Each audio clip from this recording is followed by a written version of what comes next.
सिद्धांत से दिया गया था पहली बार, तो पंचगव्य पिलाया गया था। गोमूत्रम गोमयम क्षीरम दधि सर्पिस तथैव च गवाम पंच पवित्राणि पुनंत सकलम जगत। कितना भी बड़ा पापी हो, अगर पंचगव्य पिलाया जाए तो वो वैदिक मंत्रों को स्वीकार करने लायक हो जाता है, पवित्र हो जाता है।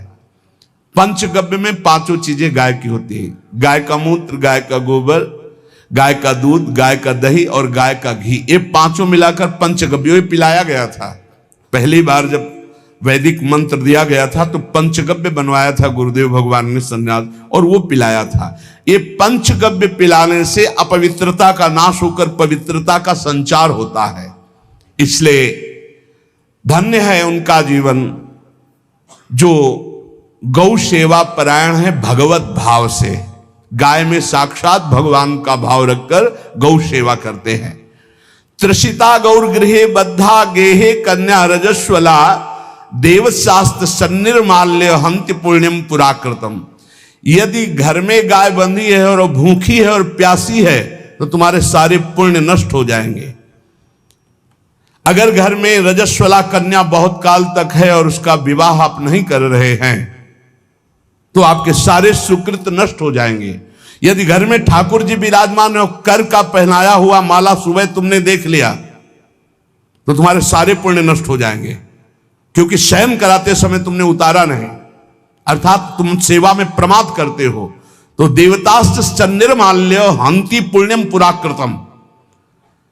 जैसे सुबह श्रृंगार किया तो रात्रि के शयन के समय वो हटा लेने चाहिए माले। जब हम शयन कराते हैं तो भले पुष्प शैया पे शयन कराएं पर माला नहीं धारण कराएं। श्रृंगार का माला अगर दूसरे दिन दर्शन किए क्यों पहने ठाकुर जी, तो तुम्हारे सुकृत नष्ट हो जाएंगे। गाय बंदी हो घर में, वो प्यासी है और भूखी है, तुम्हारे सुकृत नष्ट हो जाएंगे। त्रिषिता गौर गृहे बद्धा, क्योंकि तुम्हारे पास है, सेवा करना चाहिए। यो वै गाम प्रतिसिद्धेन तो चरंतिम च स्वतरणम नरहा तस्य पूर्वे च पितरा कंपन्ते पतनोन्मुखा। यदि गाय हरी हरी घास चर रही कहीं और तुमने डंडा ऊपर प्रहार किया और लाठी मारी तो तुम्हारे पितर खोपड़ी के बल नरक जाने के लिए तैयार हो गए, ये लिखा है। चरंतिम स्वम तृणम नरहा तो तस्य पूर्वे च पितरा कंपन्ते पतनोन्मुखा। इसीलिए क्या भारत से कहीं किसी की तुलना हो सकती है जहां गौ को माता की पदवी दी गई, जहां गौ को हम आराध्य देव के रूप में मानते हैं, आराधना करते हैं। गौ रक्षा, गौ सेवा, ये बहुत बड़ा इसमें छुपा हुआ है। स्वयं भगवान अवतरित होकर गौ रक्षा, जब गाय के रूप में पृथ्वी रमाती तो भगवान का अवतार हुआ है। बड़ा विचित्र समय आता चला जा रहा है कि अब आधुनिक यंत्रों की ऐसी सेवाएं हो गई बड़ी बड़ी कि अब ना बैल की जरूरत है, और ऐसे दूध की महंगाई बन गई कि अब देसी गाय 2 लीटर 3 लीटर 4 लीटर, और ऐसी इसी की 20-20 25-25 लीटर दे तो कौन देसी गाय को। तो गौओं का सेवा का भावना शास्त्र आज्ञा करता है कि जो प्रतिदिन अग्रग्रासे परोभावा कर्तव्यो भक्ति तोन्वहम अकृत्वा स्वयं आहारम कुर्वम नापनोति दुर्गतिम। जे ही तुम्हारे गृहस्थ में घरों में पहले होता था, अब तो भगवान जाने, जे ही पहली रोटी तवा में गई तो वो निकाल करके पक्की रखी जाती थी गौग्रास के लिए, पहला रसोई में। तो इसमें लिखा प्रतिदिन स्वभोजनम, पहले स्वयं भोजन न करके गाय के लिए ग्रास निकालना चाहिए। तो जिनके पास अर्थव्यवस्था जो गृहस्थ धर्म में है या जिनके पास अर्थ है, कुछ रोज 1 रुपया निकालो। हम कह रहे रोज निकालो तो महीने में 30 रुपया होते, 30 रुपया में एक गाय को हरी घास तो एक टाइम पवा ही सकते हो ना, बहुत नहीं है तो 1-1 रुपया निकाल के अगर एक गाय को चारा दोगे तो एक बार का भोजन तो हो ही सकता है। 30 रुपया में हरी घास जाकर के उसके दवा एक बार तो पवा दोगे ना। अग्रग्रासे परोभावा कर्तव्य भक्ति तोन्वहम, भक्ति पूर्वक गाय को 1 ग्रास भोजन में 1 रोटी तो निकालना चाहिए गाय के लिए, ऐसा शास्त्र आज्ञा कहता है। जो ऐसा करता है तो अकृत्वा स्वयमाहारम कुर्वन् नाप्नोति दुर्गतिम, अपने आहार से एक रोटी निकालकर गाय को देता है और स्वयं 3 रोटी भले पाले, 1 रोटी गाय को दे दी, तो बोले उसकी दुर्गति नहीं होगी, अर्थात उसके अंदर भाव बढ़ता चला जाएगा वो भगवान की भक्ति में। और तेनाग्नयो हुता सम्यक पितरश्चापि तर्पिताः देवास्त्र पूजितास्तेन यो ददाति गवान्हिकम, जो प्रतिदिन गौग्रास निकालता है, अर्पित करता है, तो उसको अग्निहोत्र करने का फल मिलता है, उसके पितरों को तृप्ति मिलती है और समस्त देवताओं के पूजन का फल मिल जाता है जो गौग्रास निकालता है। यो वै ताड्यते यष्ट्याधेनुम मर्त्यो विमूढ़धि, जो मूर्ख मनुष्य, जैसे अब गाय दूध नहीं दे रही, मार डंडे डंडे मार रहे हैं, इंजेक्शन लगा रहे हैं, ऐसे वैसे कर रहे हैं, उसको ताड़ना दे रहे हैं, तो बोले जो मूढ़ बुद्धि मूर्ख मनुष्य, यो वै ताड़ते यष्ट्याधेनुम मर्त्यो विमूढ़धि, वो गाय को लाठी से मारता है, डंडे से मारता है, हाथों से मारता है, तो धर्मराजस्य नगरेशा याति करवर्जिताः, धर्मराज जी पहले अपने नरक में ले जा करके उसके कहते थोड़े थोड़े तिल तिल करके पहले इसके हाथ काटो, मरना है नहीं वहां, अब आराम आराम से थोड़े थोड़े पहले हाथ वर्जिता है, इन्हीं हाथों से गाय को मारा था ना, तो ऐसे जो थोड़ा थोड़ा काटा जाता है उसके हाथ, कर वर्जिता है, उसके दोनों हाथ काट करके थोड़े थोड़े। यो वै दंसान वार्यति तस्य पूर्वे कृतार्थ काहा नृत्यंत सवादिस्मास्तरिष्यति भाग्यवान, जो गौ के शरीर को स्नान कराता है, गौ के शरीर को कीट आदि से मच्छर आदि से रक्षा करता है और खूब अच्छा अच्छा पदार्थ गौ को, केवल दूध के लोभ से नहीं, ये हम गौ सेवा की बात कर रहे हैं, ये कि नहीं वहां 10 लीटर दूध देती तो हाथ फेरो, जब दूध नहीं देती है तो चारा भी ठीक से नहीं दे रहे, और उसके ये स्वार्थी हो, गौ सेवा का बात नहीं, वो दूध का लोभी केवल व्यापार की बात करता है। गौ सेवा का तात्पर्य है गौ सेवा, केवल खूब बछड़े को पिला दिया प्रसाद रूप से, जो दूध मिला उसका अपने सेवन की, वो बात तो अलग है। अब बछड़े को तो जरा सा केवल पिन्हाने के लिए कर दिया और खूब सारा दूध लीटर में नाप करके जा रहा है, और उस समय तक तो खवाओ पियाओगे ही खूब अच्छे से, इसके बाद जब दूध देना बंद किया तो उसका आदर सत्कार खत्म, खोल के बाहर ऐसे वो प्लास्टिक खाते घूम रही है, तो ये गौ सेवा नहीं मानी जाएगी, वो स्वार्थ पूर्ति मानी जाएगी। जो सदैव गौ सेवा करता है, उसके डांस मच्छर हटाता है, स्नान कराता है, पीठ में हाथ फेरता है, उसके पूर्वज जो पितर होते हैं वो नाच पड़ते हैं, उनका मंगल होना शुरू हो जाता है कि हमारे वंश में गौ सेवक पैदा हुआ, बड़ा भाग्यवान है और वो गौ के द्वारा हमें तार देगा, ऐसा भाव। गौ सेवा हमारे सनातन धर्म में बहुत बड़ा स्थान गौ सेवा का है। पर एक बात ध्यान रखें, इन सब सेवा का फल है भगवान के चिंतन में निरंतर वृत्ति डूब जाए, हमारी एक एक वृत्ति एक एक क्षण भगवान के चिंतन में डूब जाए। अगर नहीं तो हम आपको उत्तर दे रहे हैं, क्या महाराज नृग जैसा कोई गौ सेवक हुआ है दानी? भागवत में पढ़ लेना, करोड़ करोड़ गायों को, करोड़ों गौशालाएं थी, एक दो नहीं, इसलिए कह रहे हैं करोड़ों शब्द कि आप उसको कोई ज्यादा ना समझें। पृथ्वी के कोई भूमि के कण गिन सकता है, बारिश की बूंदे गिन सकता है, लेकिन महाराज नृग की गौएं जितनी दान की गई वो गिनी नहीं जा सकती थी, ऐसा वर्णन आता है। अरबों अरबुद गौओं की सब स्वर्ण से अभिषिक्त करके ब्राह्मणों को दान करना, इतने बड़े गौ सेवक, इतने बड़े दान करने वाले, एक चूक हो गई, ना दान लेने वाले तपस्वी ब्राह्मण की गाय किसी अन्य ब्राह्मण को दान कर दी, और वो ब्राह्मण ने जब गाय देखी बोले मेरी गाय चुरा ली, बोले महाराज नृग ने दी, महाराज नृग से कहा मेरी गाय है, तो उनका गौशाला में आ गई होगी, आपको 10,000 गौएं देते हैं, आप अपनी गाय, बोले मैं प्रतिग्रह नहीं लेता, जिसने दान लिया था उसने कहा गाय यही लेके जाऊंगा, तो उनका आप गाय छोड़ दीजिए, आपको 10,000 गाय देते, बोले नहीं लूंगा, बस अनजाने के अपराध ने गिरगिट बना दिया था, कुएं का गिरगिट।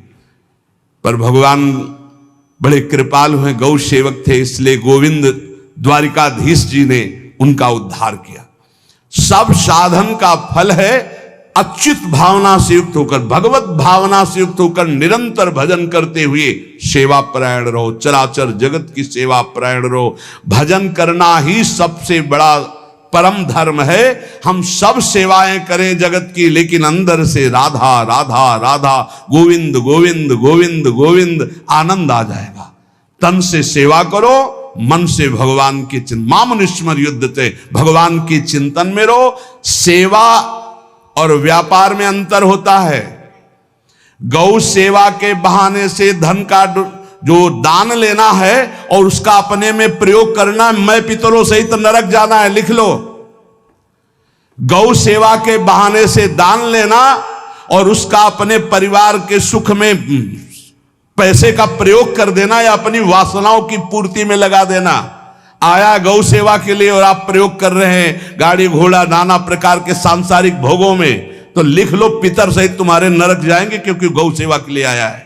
गौ सेवा का धन सिर्फ गौ सेवा में ही लगना चाहिए। आप गौ सेवक है, दूध पान कीजिए, रोटी खा लीजिए, लेकिन गौ सेवा का अर्थ आप अपने वासनाओं की पूर्ति में, अपने मनोरंजन में या अपने मन के संकल्प भावना में नहीं पूरी कर सकते। गौ सेवा के लिए ही पूरी कीजिए। गौ के वास का निर्माण, गौ के भोजन की व्यवस्था, वो दूध दे ना दे, वो कैसी भी अवस्था में हो, उसकी सेवा परायणता, उसके लिए सेवक रखना, सेवकों को भी सुख प्रदान करना, लेकिन स्वयं कभी गौ के सेवा के लिए आए हुए धन का स्वयं के लिए भोग न करना और निरंतर भजन रखना, उसे परम पद की प्राप्ति हो जाएगी।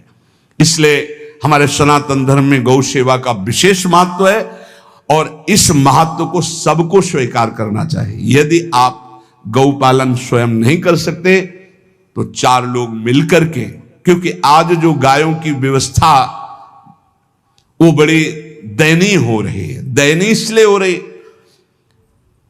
कि दूध की अधिकता के चाह रखने वाले भैंस रखते हैं या विदेशी गाय रखते हैं।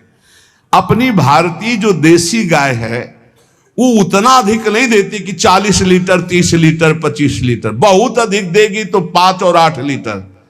देसी शुद्ध गाय अपनी जो है वो 8-10 लीटर, बहुत जब व्यवस्था हो। नहीं तो अपने गांव में तो देखा है 2-2.5-3 लीटर से ज्यादा नहीं देंगे, 1.5 लीटर इधर 1.5 लीटर उधर, या बहुत हुआ तो 2 लीटर 2 लीटर।